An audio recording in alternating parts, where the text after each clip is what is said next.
My eyes suddenly snap open as I sit up in bed, drenched in sweat. I can feel my heart pounding in my chest as I frantically look around my bedroom. It takes me a few moments to realize where I am. When I do, I take a few deep breaths to try and calm myself down as I remember that I had not just been in a car crash. That had happened months ago. For whatever reason, maybe it was survivor's guilt or maybe it was my subconscious torturing me, I frequently dream about the night of the crash. Even as I sit in bed, completely safe, I can still vividly remember every horrible detail from that night. The impact of our truck hitting the tree, the look on my father's face as he told me to crawl through the windshield, the brief moment of silence right before the truck's gas tank exploded. That explosion had propelled me through the air and knocked me unconscious, but far worse than that, it had killed my father. I feel the tears begin to well up in my eyes as I struggle to rid the memory from my thoughts. I try looking around at my small bedroom's plain white walls to find something that will distract me. My eyes land on an exposed piece of water pipe right above my head where the ceiling had rotted away some time ago from water damage. For whatever strange reason, I usually find some form of comfort in that pipe.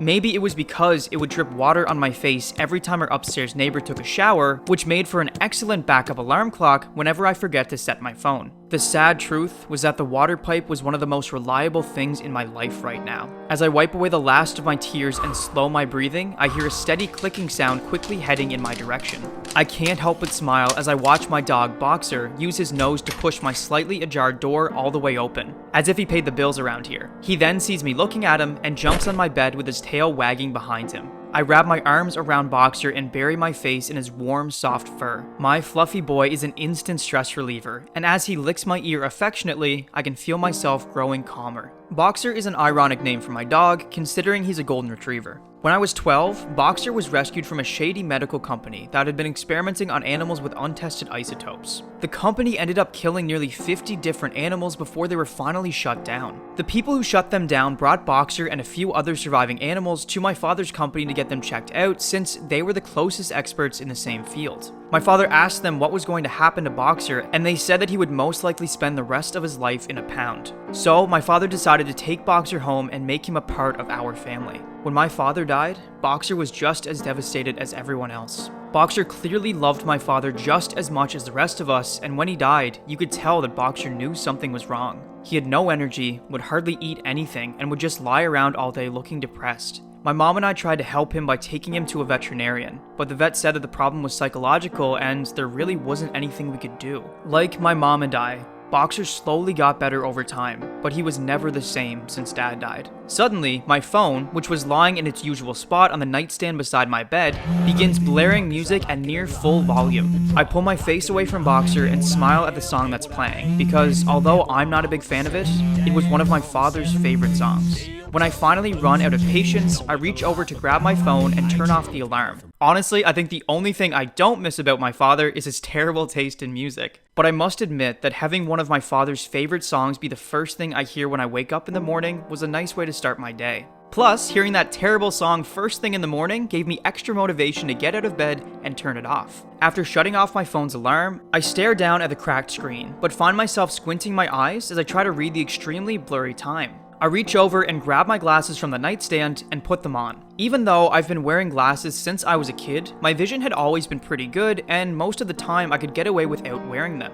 However, after the crash, I found that my vision had gotten a lot worse, to the point where I felt like Velma from Scooby-Doo whenever I didn't wear my glasses. I suppose my vision was just one more thing that the crash took away from me. Immediately after I put on my glasses, I'm able to see that the time is 7:01 a.m., the usual time I wake up for school in the mornings. I sigh, not wanting to get out of bed, and place my phone and glasses back on the nightstand. Then I give Boxer a good scratch behind the ear before tossing the covers aside and hopping out of bed. I head into the small bathroom that's adjacent to my bedroom and turn on the shower. By the time I finish brushing my teeth, the water is hot. So I step into the shower and close my eyes as the hot water washes over me. Our apartment usually only gets about 5 minutes of hot water in the mornings. But those 5 minutes are one of the few benefits of getting out of bed. The water feels so nice this morning that I don't even notice how it's not stinging my back, which it usually always does. I end up losing track of how long I was spending in the shower, and after my 5 minutes are up, the water immediately turns freezing cold on me.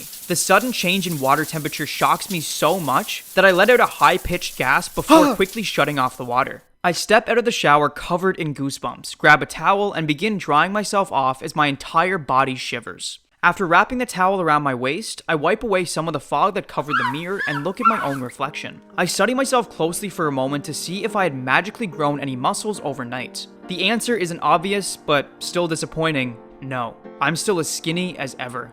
As I continue to look in the mirror, my eyes are drawn to something silver hanging around my neck. I look down and hold the necklace between my fingers to get a better look at it. To the unsuspecting eye, the necklace might seem like just a simple silver chain with a small cross hanging from the bottom. However, if you look closely, you could see that the chain is slightly melted and blackened in some places. A dead giveaway that, like me and my cell phone, the necklace had survived the crash. The necklace had originally belonged to my father's father, who was apparently a very Catholic man. I never got the chance to meet him as he died when my mother was pregnant with me. My father never really talked about him much, but when I finally asked him why he was always wearing this necklace, he told me that it was a reminder of what a great man his father was. When the recovery team found the necklace at the crash site, I knew that it was a sign that it was my turn to wear it as a reminder of the great man my father was. I walk out of the bathroom to find Boxer snoring at the foot of my bed. As soon as he hears me turn off the bathroom light, he sits up and stares at me with his tail wagging. I get dressed quickly because I know that, like me, Boxer was ready for his breakfast. "Alright buddy, you hungry?" I ask him. Boxer excitedly hops down off my bed and begins looking from me to the door, impatiently waiting for me to follow him to the kitchen. I smile at his antics and then turn around to grab my glasses and phone off the nightstand. As soon as I put on my glasses, I find myself looking at the framed picture that sits on the nightstand facing my bed. I sigh and then pick it up, disheartened that I couldn't even go one morning without acknowledging it. The picture is of me and my father when I was 10. I had just competed in my first competitive boxing tournament, and even though I had lost every single match, my father told me that he was proud of me. My mother captured this moment by taking the picture right beside the boxing ring. I study my father in the picture just as I did every morning. Like me, he had short blonde hair and blue eyes, but those were our only similarities. He was tall and muscular, whereas I'm short and skinny. Even though this was only a picture, you could still tell by his smile and kind eyes that this man was so joyful and full of life, not at all like the burnt, lifeless husk of a body that the recovery team found at the crash site. Although I would never admit this out loud, the main reason why I kept this picture here was to remind myself that I was a failure. I had the chance to get my father out of the truck before it exploded, but I wasn't strong enough. Everyone, my friends, my mom, even my teachers, told me not to blame myself for my father's death. But deep down, I knew that wasn't true. If I had been able to lift that windshield, then my father would still be alive today. I set the picture back down, stuff my phone in my pocket, and look over at Boxer. He looks back at me with what seems to be a mixture of concern and anxiety. I feel bad for keeping him waiting, so I follow him out of my room. As the two of us make our way to the kitchen, we pass by my mom's slightly open door on the other side of the hall. I quietly peer into her room and see that she's still asleep. This isn't a surprise considering she works late most nights, so I usually don't get to see her in the mornings. My mother, Kathy Davis, was the love of my father's life, but they had a rocky start. About 18 years ago, my father walked into a raunchy sports bar with some colleagues and saw my mother working there as a waitress. She had dropped out of college because she couldn't afford to pay her tuition and ended up getting a job at the bar. My father's colleagues dared him to ask her out, which she agreed to. On that date, they fell for each other. After they had started dating, my mother quit waitressing and was planning on going back to school. But then she got pregnant with me, so my parents made the decision to get married after only dating for less than a year. My mom's family thought it was too soon and was worried that the marriage wouldn't work out, but my parents were soulmates, and their marriage was strong even if it was rushed. When I was born, my mom had to put going back to school on hold to take care of me. Luckily, my dad was making just enough money to pay for the three of us to live in a tiny apartment for the first few years of my life. Eventually, my mom went back to school and got a diploma to become a medical secretary at the Charlottetown Hospital. From then on, life was pretty great. My family was able to move into a nice house in a great neighborhood. I went to a good school and made a few close friends. My parents and I were happy. Then after Dad died, life was not so great. We barely got any money from his life insurance policy, so my mom couldn't afford to keep our house. We were forced to sell it and move into this old, tiny apartment. The 3-story apartment building was on the corner of a sketchy street on the outskirts of downtown. Not exactly the type of community where you could feel safe leaving your door unlocked at night.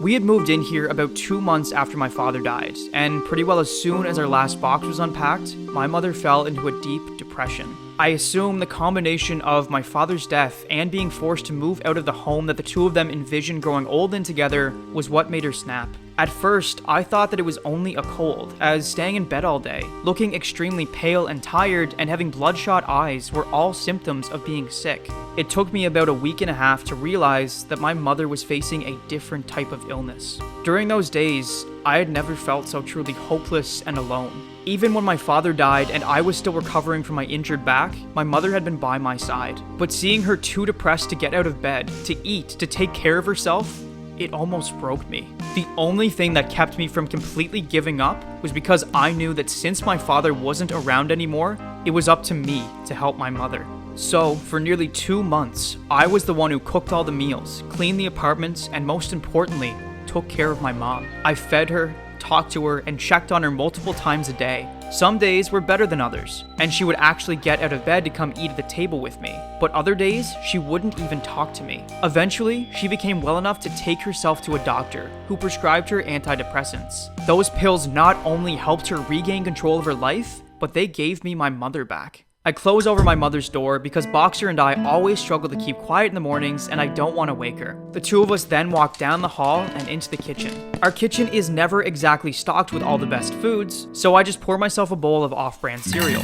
The cartoon panther on the box was enthusiastically saying, "They're good!" But I knew he was lying, because I had been eating the same thing for breakfast every day this week, and the cereal was okay at best. With my breakfast all ready, I fill up Boxer's bowl with dog food and set it on the floor next to the table. Boxer decides to take a break from begging for my breakfast to go eat his own. The sound of my hungry dog wolfing down his food reminds me that I had forgotten to pack myself a lunch last night. So, before I can enjoy my own breakfast, I walk over to the fridge to pack my lunch. When I open the fridge, I see a brown paper bag with a yellow sticky note attached to it. My name is on the sticky note, which confuses me because my mom and I never label our food.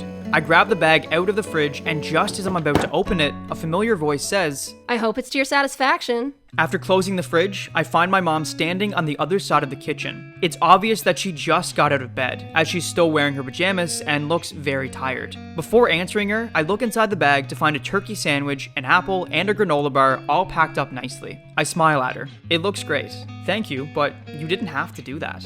"Of course I have to do that, sweetie. I'm your mom." She walks over and gives me a hug. I then sit down and begin eating my cereal. "I thought you didn't work until 9, I say. "What are you doing up so early?" "Well, you were already asleep last night when I got home, so I wanted to wake up a bit early and get a chance to see you before you left for school." My mom walks over to the small desk beside the kitchen table where she keeps all the bills that are due soon. Despite her working full-time at the hospital plus working nights as a waitress at a bar a few blocks away from our apartment, that stack of bills never seemed to get any smaller. "Do you work late again tonight?" I ask her. While studying the latest rent notice, she says, "Yes, but I won't be quite as late as last night, so I should be home before you go to bed." I look down at my bowl of cereal and stir the last of the milk with my spoon. "I wish you didn't have to work so much."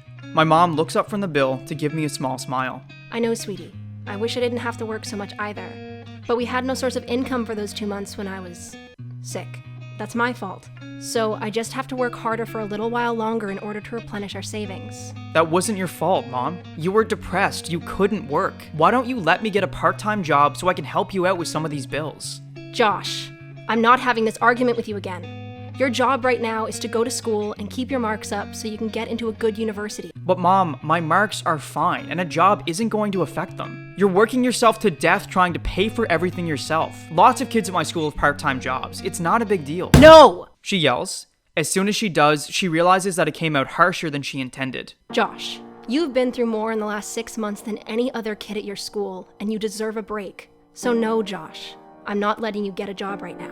A part of me wants to keep arguing with her because I hate how often she has to work in order to provide for the two of us. And it's not hard to see the toll it's taking on her. However, I know that if I keep pushing, then I'll just end up making her even more upset. "Alright, Mom, I won't get a job. But you deserve a break too." She smiles and walks over to me to wrap me in a big hug. "I know, sweetie, but I promise this is only temporary." As my mom pulls away from our hug, she takes a closer look at something on my face. She touches the fresh bruise on my chin with her thumb. "And speaking of you deserving a break," she tells me, "I'm going to give your boxing coach a call and ask him to take it easier on you during practice." This catches me off guard. "No!" I blurt out. "Why not?" She asks, confused by my sudden outburst. The truth was, I had quit boxing about 3 months ago because it reminded me too much of my father. I never mentioned this to my mom because she was always so happy to hear my lies about boxing practice, and that I was actually leaving the apartment for something besides school. It also made it easy to explain why I was constantly coming home with fresh bruises. Sorry, I tell her. I just mean that I don't want it to seem like I'm weaker than everyone else by having my mom talk to my coach. He gives the same amount of training to everyone, and he honestly hates when people complain. My mom thinks this over. All right. I won't call him then. I guess I just forgot the toll that boxing takes on people. Yeah, it really takes a lot out of you. My mom looks like she's about to say something else when she suddenly lets out a huge yawn. She then smiles at me. Well, sweetie, I think I might head back to bed for another little bit before my shift. But I'll see you tonight, okay? Sounds good, Mom. Love you. Love you too. She then heads back into her room and closes over the door behind her. When she leaves, I check the clock on the microwave and realize that it's time for me to go catch the bus. I quickly set my cereal bowl in the sink and then stuff my bagged lunch into my backpack. After I put on my hoodie, I give Boxer one more good scratch behind the ear before hurrying out of the apartment. As I lock the door behind me, I pause for a second to let out a loud sigh and try to mentally prepare myself for the upcoming hell that is my bus ride to school.